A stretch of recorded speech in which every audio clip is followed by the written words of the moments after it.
It's a tough time last night. Didn't have rhubarb crumble because I realised I had no custard. You can't have crumble without custard, it'd just be wrong. But we move on. So this morning I've done a few little bits. I've put some covers and bits back on, put the rocker covers back on. I haven't got gaskets for the rear ones, you can't actually see that properly because I don't know what I'm doing with the camera. And I've put the throttle bodies back on, and that's just to seal the engine up so we don't get anything flying in there. Not that we've got half the covers off anyway. Stops anything getting the valves anyway. Right, next job, so I can get everything to the powder coaters, is I need to take the shock out of it so I can get the shock spring off. So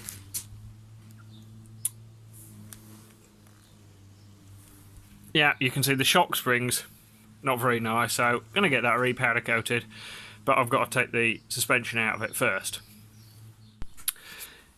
In preparation for taking the shock out, I've removed the back wheel so that when I've got the bike jacked up, if the swinging arm has to drop to wiggle everything loose, I've got some actual movement to play with. I've cracked off the top bolt in there, the bottom bolt down here, and I'll actually remove that bolt and take the linkage out as well and see if this ride out adjuster's seized.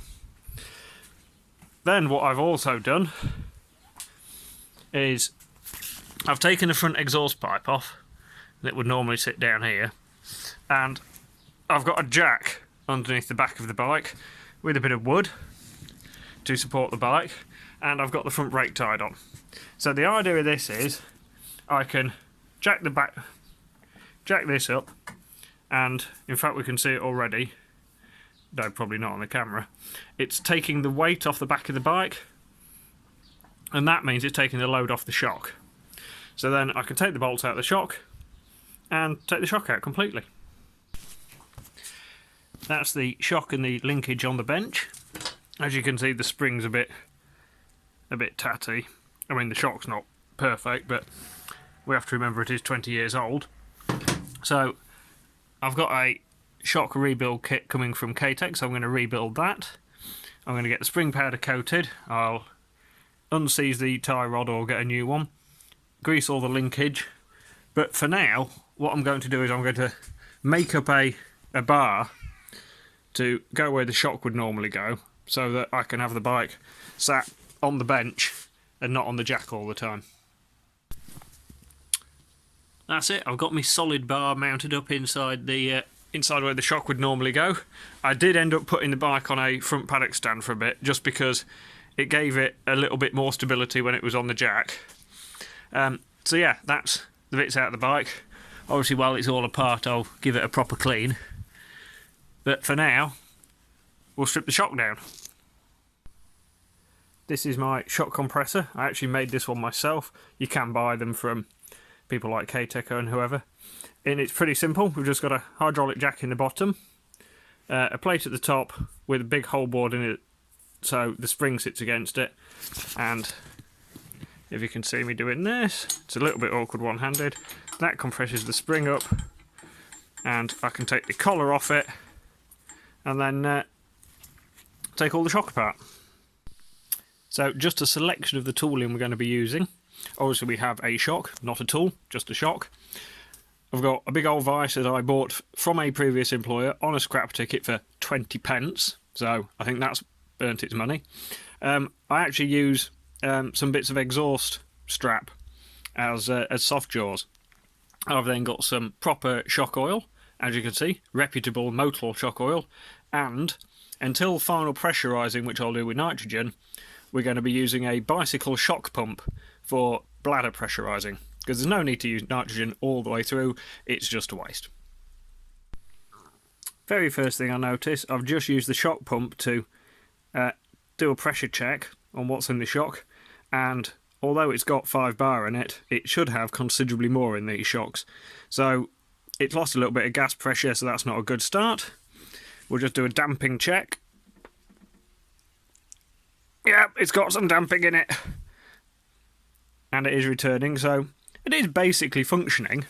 It's actually quite hard to push that down.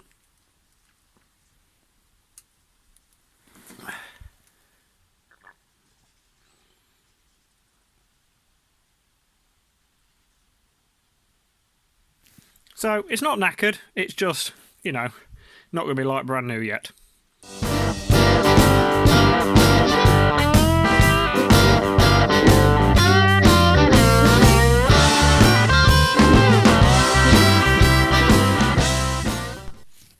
I thought I'd do Dave's very basic lesson in rear shocks. So this is the bottom of the shock, rebound adjuster, the shaft and the piston assembly with shims. You see a stack of shims on the top, stack of shims on the bottom.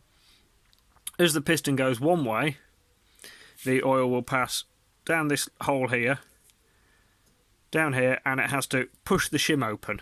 And you can see that's quite stiff to open that, but you have to remember in a rear shock there's a lot of force pushing this all up and down.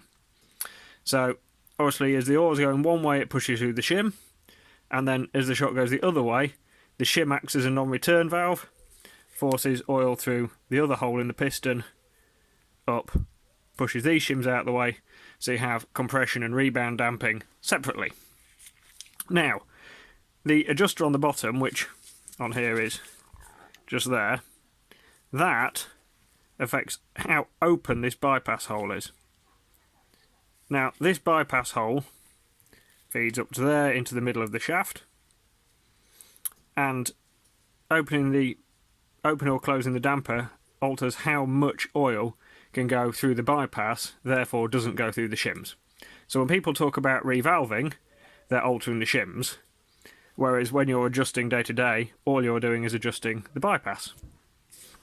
So this then, the piston goes into the body and just pushes up and down in there, and obviously this seals against the inside of the body to give you a decent seal, so the oil's controlled.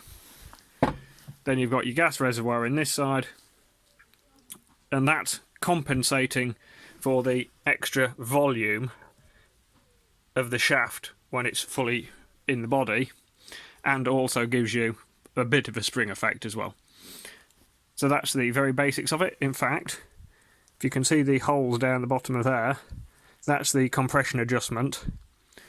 On these old piston style shocks, the hole, which we call the rebound adjuster, actually has some effect on rebound and compression, but the way the shock works is it makes much more difference on the rebound.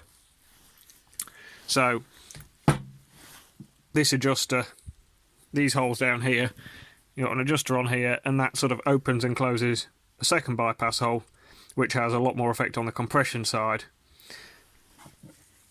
So yeah, that's the basics of it. If you have a twin tube shock, the piston doesn't have shims on it, the shims are located completely separately, and then it gets even more complicated. So I'm going to change this seal, which is the seal head, and this seal on the body, which means I've got to take the piston assembly apart. I have a rebuild kit, a K-Tech one. That's available from B&C Express, and while we've got it apart, I'll refinish the faces on the piston so that they seal like new.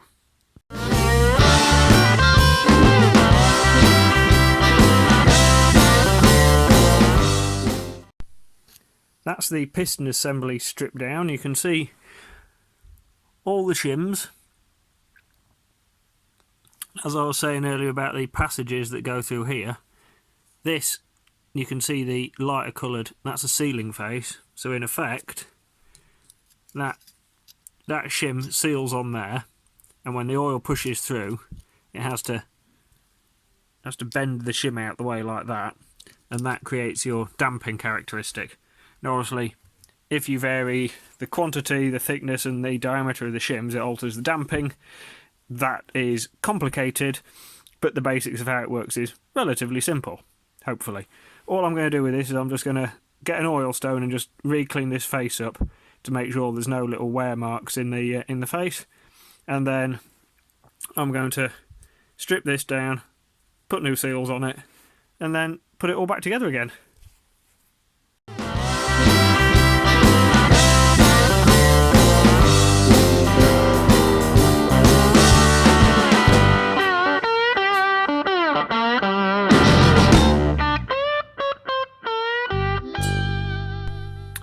that's the piston rebuilt with new bush, new seals, new lock nut. All the shims have been cleaned. The mating faces on the piston I've cleaned up as well. Make sure everything's perfectly flat and will seal properly.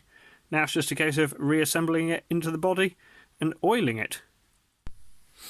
We've got oil in the shock now. The gas cylinder's pumped up a little bit so that we've got the volumes correct. I have to do this quite slowly to make sure we get all the air bubbles out. Pull that up slowly, we don't want to go too far.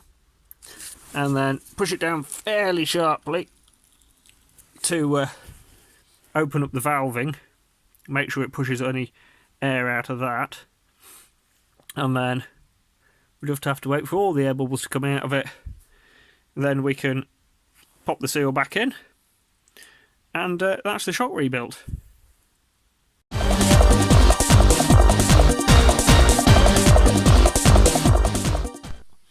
As I wait for the air to bleed out of the rear shock, which is doing there, I've got the shock linkage on the bench. I've pulled the main pivot point out of it and given that a bit of a clean, and I can't really see in there, but I've re-greased all the bearings in there using some Tech Grease 300. So luckily everything looks pretty good condition in there. Tell you what, we're actually doing fairly well with the thing looking in good condition. It was only really the paint that let it down after all. That's the shock rebuild basically complete, but obviously I don't have a spring to put back on it yet.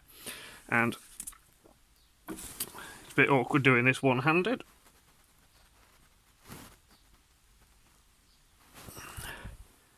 That's with the damping wide open. Then with the damping fully closed, it's... Oh, bloody hell.